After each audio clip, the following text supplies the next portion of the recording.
So I'm sitting here in my Airbnb in Lexington, Kentucky, and it's the end of day one of the Fast 25 conference. And I have a lot of thoughts. I have a lot of thoughts. They're racing through my head. And one of the main reasons I started my podcast in the first place was because I had a lot of thoughts and I needed to get them out. So let's chat. I've always been hesitant coming to these conferences.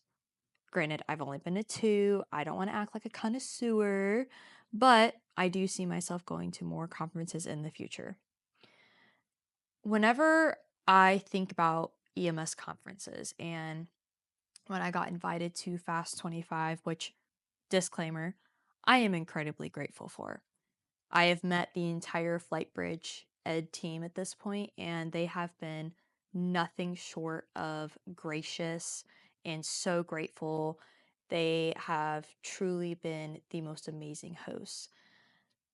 Whenever I come to these conferences, they're very critical care oriented. And it's not that that's a bad thing at all, because another disclaimer, I have nothing against critical care or their providers. Critical care is a very, very essential aspect to EMS. HEMS, ground critical care transport, they play such a vital role in EMS. Where my standing is on this is not the job for me. As I have met all of you over the past couple days, and when I say it's been the most phenomenal experience meeting some of you, it truly has been. I FaceTimed a girl today that she's a huge fan. She wasn't able to come to the conference. Her friend actually came and he's like, "Hey, would you mind doing this?" And I just said, "Absolutely." Her and I cried on the phone together. She started bawling immediately.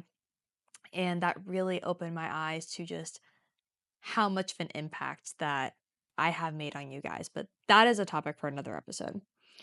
I promise I will debrief my entire thoughts on the imposter syndrome I have felt being a content creator in the EMS community. Anywho, a lot of you guys have been asking me, am I going into critical care? When am I flying? And it's a very reasonable question. Everyone knows that I am moving, I am finding a new job. If you don't know that, please go to my TikTok page. But the brief synopsis is I'm getting married this year and I am moving closer to my fiance.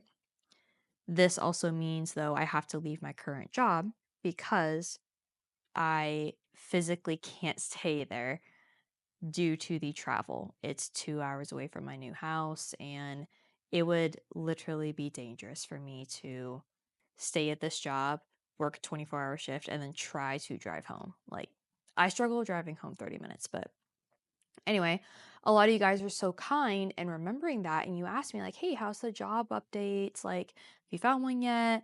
And obviously, this goes into, hey, is this like your opportunity to go into flight now? My answer consistently throughout the past 2 days have been no. The only reason I could see myself doing critical care and getting my critical care license is possibly a ground transport company. I would not mind that. If you guys don't know the EMS Avenger, Jimmy, he does ground critical care transport in the city of Atlanta and he loves it. There is a ground critical care transport in my area where I'm going to live, and I love the company. They're very kind, they're very good at what they do.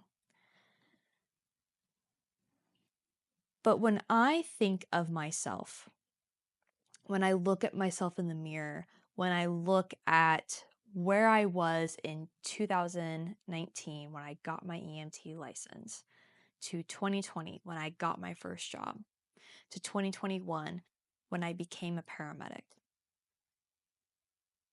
If I could look myself up in biography.com or just a Google search, I would see Ashlyn Odell, paramedic. This is the job where my passion is alive. To quote Holly Sherman once again, I really just need to get this tattooed somewhere on my body at this point. This job was made for me, and I was made for this job. I physically cannot picture myself doing anything else. And I know that sounds really cheesy, but when I see myself and when people ask like about other aspects of the job, such as going into flight, going into critical care, doing anything else naturally, I physically cannot picture, like, imagine myself doing flight. And what really sells it for me is when I do come to these conferences. So I went to Crash and Learn last year, which is hosted by Heavy Lies the Helmet, if you didn't know. It was in Montana. I went to an FMP course with a couple of good friends of mine, flight medical provider course, if anyone did not know. And then I've been to this conference. I've been surrounded by critical care people for the past year, just getting to know more people in this EMS community. The more I am exposed to the vast and detailed and intricate field that is critical care, it is not for me. I do not feel the same passion for critical care that I do with 911 EMS.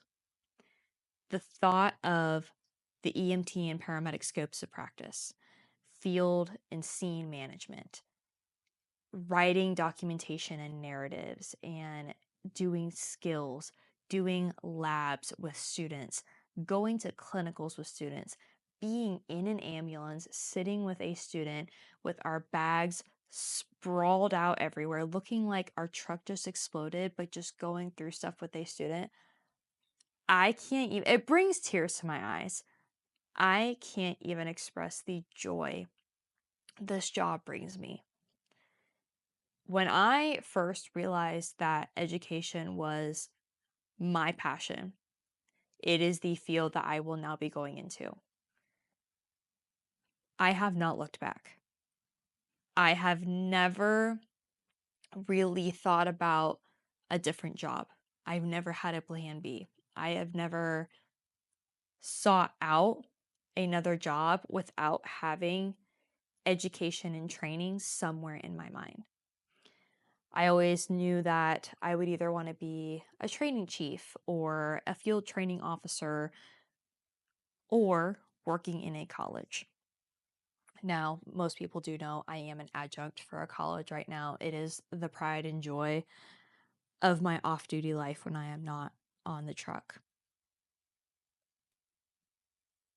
This vision in my head has been so concrete since I discovered my love for education, which was around the time of paramedic school, so 2020, 2021, that I physically can't see myself. Like when I think of, like I said, in a biography.com little excerpt, I don't see Ashland Liddell, CCP, FMP, like FPC. I don't see that.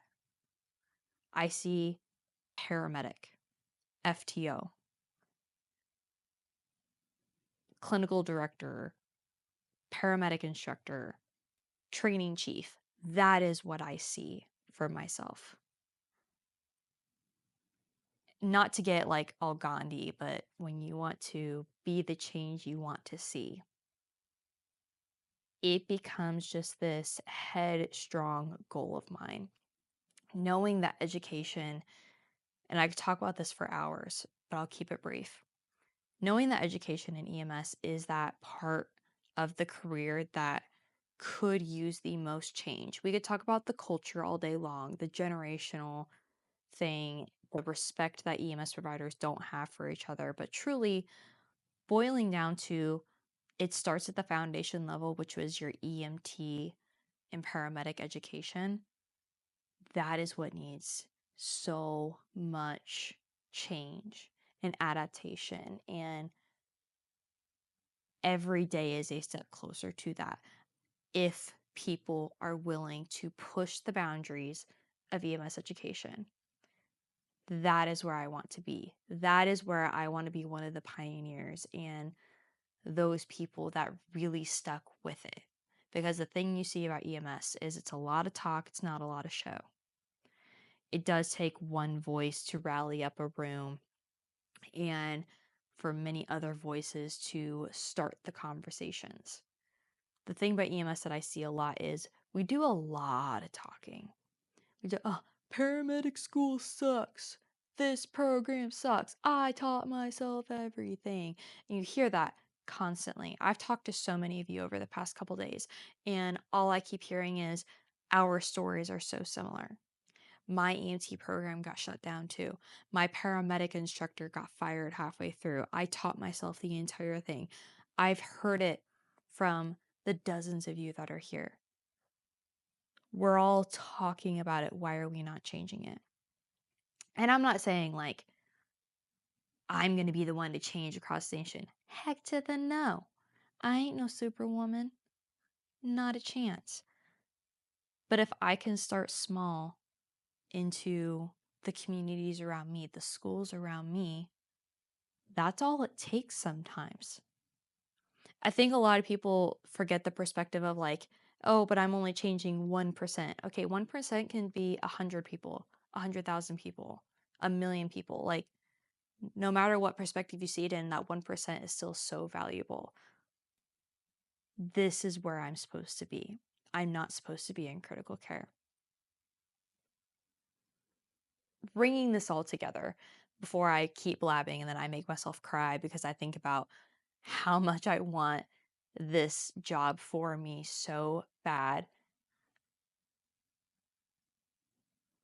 Whenever people ask me to be in flight and to be in critical care, it's kind of the same answer I have when I get asked about being a fire paramedic. Again, fire paramedics are so valuable in the career. I just don't want to do it. And that is okay. Same with flight. So valuable. It's just not for me. To me, whenever you have a firefighter or a fire paramedic and they don't really like one part of the job. So say it's a fire medic and they hate the medical stuff. We see this a lot. Again, firefighters, if you're listening, I don't hate you. I love you guys. But you can't even deny this. There are a lot of medical providers out there in the fire-based services. They hate the medicals. They do. They want to run the structure fires. They want to run the car wrecks with the prolonged extrications and the water rescues and all of that. Y'all are great at that. But there's always going to be those providers that hate doing the medicals. And that creates a danger to not only patient care, but also crew members. That is like me going into the fire service. I have zero interest in the fire side.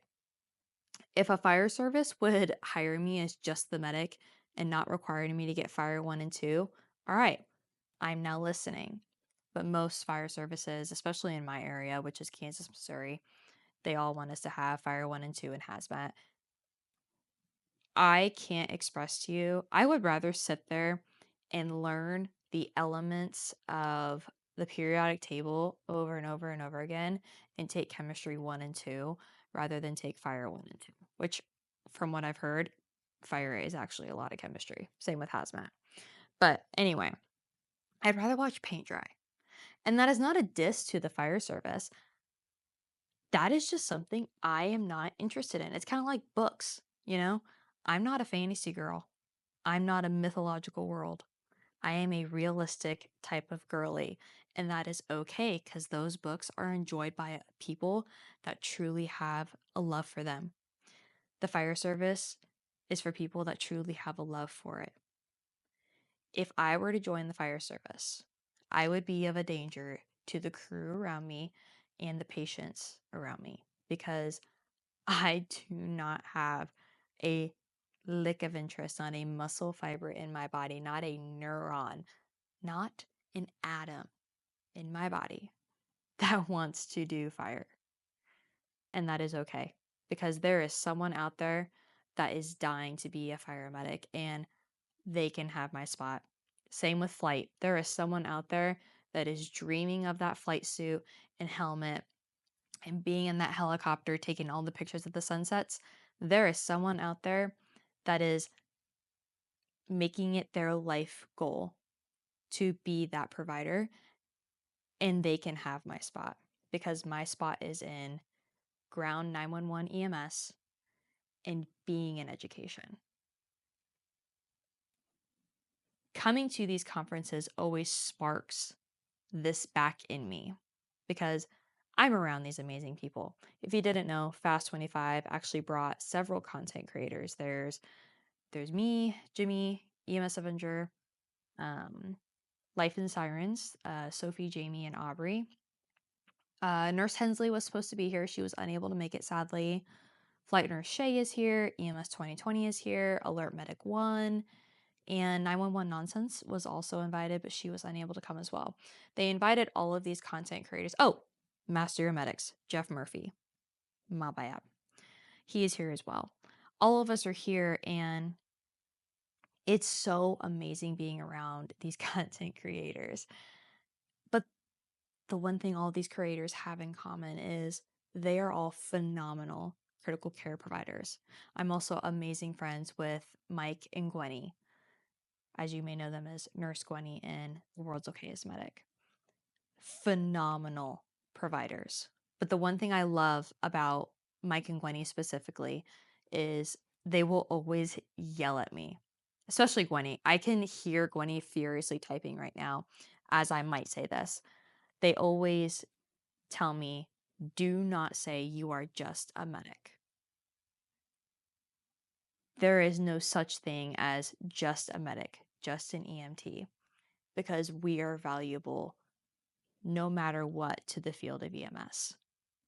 But truly, when I do come to these conferences and I'm around these amazing critical care providers and I'm sitting there while they're babbling on about the latest studies that are coming out, and I have Jim Jarvis and Dr. Antevi talking, and they're all babbling about all of these super cool studies and what are they showing, and the Norwegians and the Australians and the French are all doing these studies and they're so cool. And here's the latest TXA and dopamine and epinephrine and phenylephrine pressors and all this. Like, this information sounds so cool, but I sit there and I nod my head and I'm like, uh-huh, I know some of these words. Like, truly, that's how it is. And whenever I'm in these conversations and I am overhearing them, I'm sitting through these talks of all these amazing speakers, the statement keeps coming to my head, I'm just a medic. I have no idea what's going on. I'm just a medic. What am I doing here? I'm just a paramedic. Could I even do this? If my life changed, say I don't find a job when I move in a couple weeks, I'm literally at a loss. Should I go to critical care just so I can find a possible flight job? All of these thoughts have ran through my head in just the few days that I've been here, and I'm sure it'll run through my head tomorrow for the last day as well. But then when I sit back and I'm like, Ashlyn, you know who you are. God reminds me every single time, like, what He has planned for me in this job.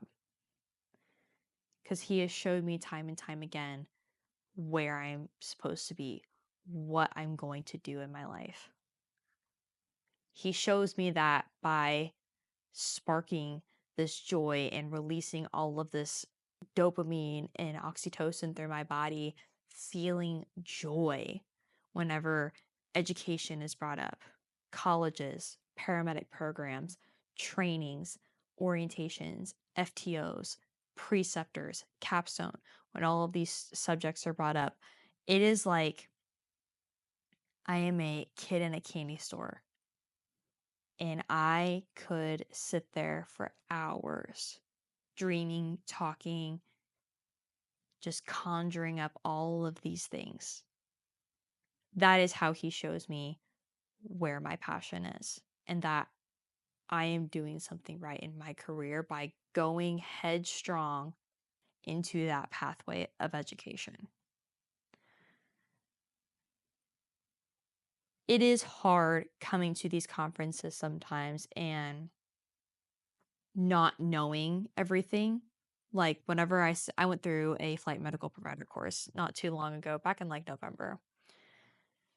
Did I feel like a really, really, really big dummy? Yes. Yes, I did.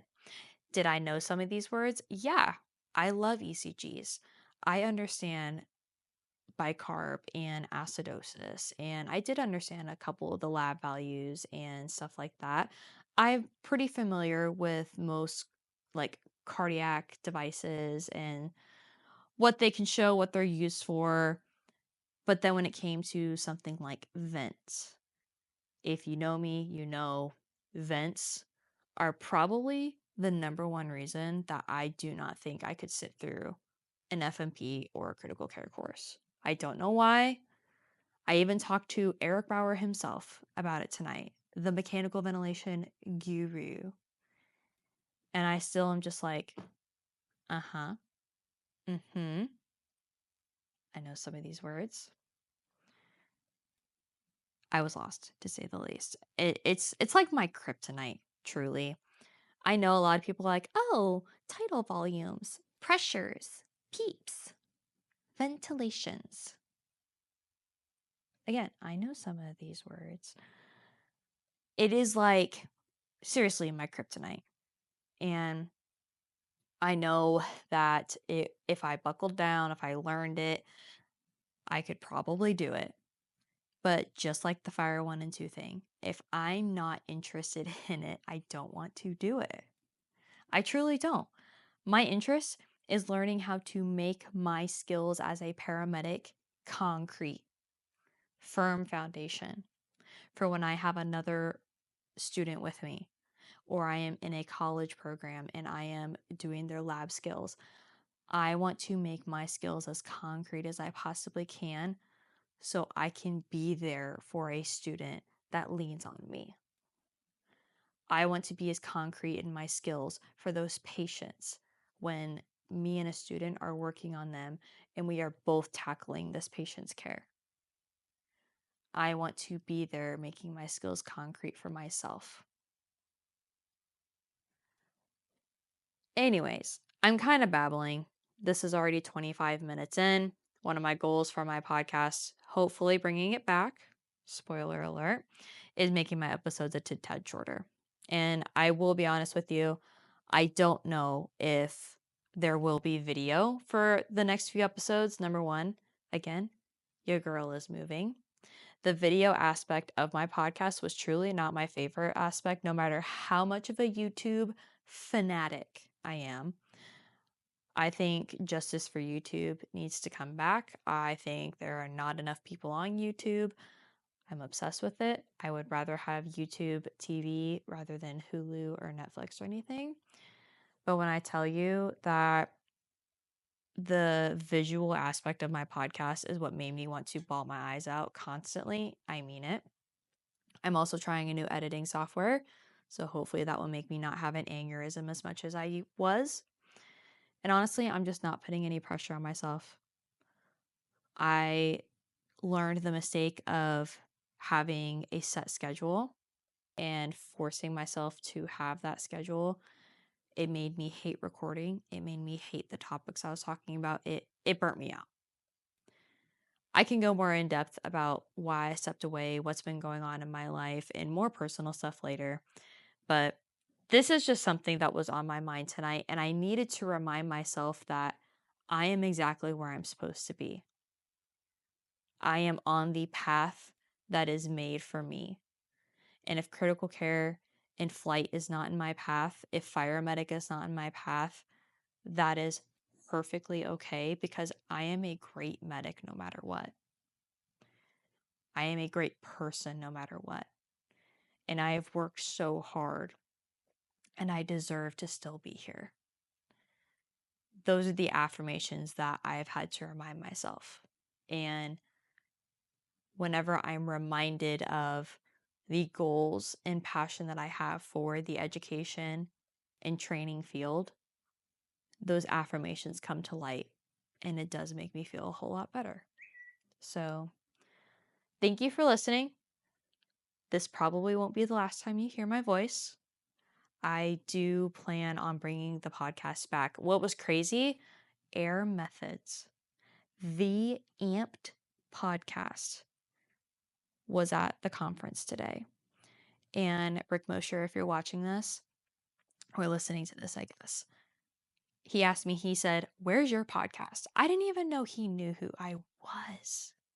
And I was like, "Oh, well, let me tell you, sir, she is on hiatus." So it was kind of crazy. I have had a lot of questions about the podcast, though. I've kept very dark about it. I've kept very quiet about it. She will be making a return. So thank you all for being so patient with me. And when I tell you, it is the most gratifying and grateful feeling, all of you coming to meet me. I'm going to start crying, and big bag paramedics don't cry, but seeing a line of people waiting to say hi to you is the craziest feeling. Having you guys come up and talk to me, telling me your stories, telling me specific videos of mine that helped you, that you saved and you replayed whenever you needed it. Some of you guys brought me stickers, and the pictures that we all took, it was the craziest imposter syndrome I've ever had. But it was also the, like, I did that. I pushed past all of the crap, because if there's one thing that us content creators definitely have talked about the entire time here, it is the gaining the respect for the EMS community, and how that respect is really hard to gain. People are always going to have opinions. I got asked a lot yesterday and today about, like, how do you get past the, oh my gosh, I'm on the internet, I'm making education videos, people are going to judge me. Honestly, you never really do. You can ask the greatest of the greats in the education world. People are going to have opinions. The one thing that I've learned is everything that I post, everything that I say, number one, all of you can find it. I Google everything. I have the sources. I usually get it out of my paramedic book as well. It's probably the same Nancy Caroline book that you all use in your class as well. But being able to back up everything you say and support everything you say really does make a difference. Number two, it doesn't matter how nice you are. It doesn't matter how humble you are. It doesn't matter what tone of voice you use in your videos or your content, whatever you're making. People are going to have their own perspectives. They're going to argue. The keyboard warriors need less time on their hands, guys. But they're never going to find another day job. The willingness of you to move past it, though, is truly what takes time. You can ask, again, the greats of the greats. I will never forget when Mike posted his episode about the burnout syndrome and the just exhaustion he gets from sometimes posting content, or the imposter syndrome that he feels from the content. It's true. It sucks. When me and Sophie Fuller, paramedic Sophie, were talking tonight, and sometimes it's just like, you got to take a step back. But when I see all these people here, and even like Chris and Spencer, EMS 2020, they walk me, they're like, "Ashlyn, you have like 40 people waiting to talk to you." And I was like, I know, and I don't know how to feel. I feel blessed. I feel blessed that 5 years ago, I didn't stop making videos. It has been one of the biggest blessings, and I know that in the weirdest way possible, this is just the start. This is the start of the community that I've built. The future is so bright, and I'm not saying that just because my last name does have the word bright in it, my future last name. We're getting married this year, guys. But the future truly is so big, it's so bright. I am so thankful that my followers not only support me, but they care about my career and future. So I'm gonna shut up because it's 10:30 and I have to be up in like 6 hours. Thank you guys for listening. As always, this will never change. Have a good shift.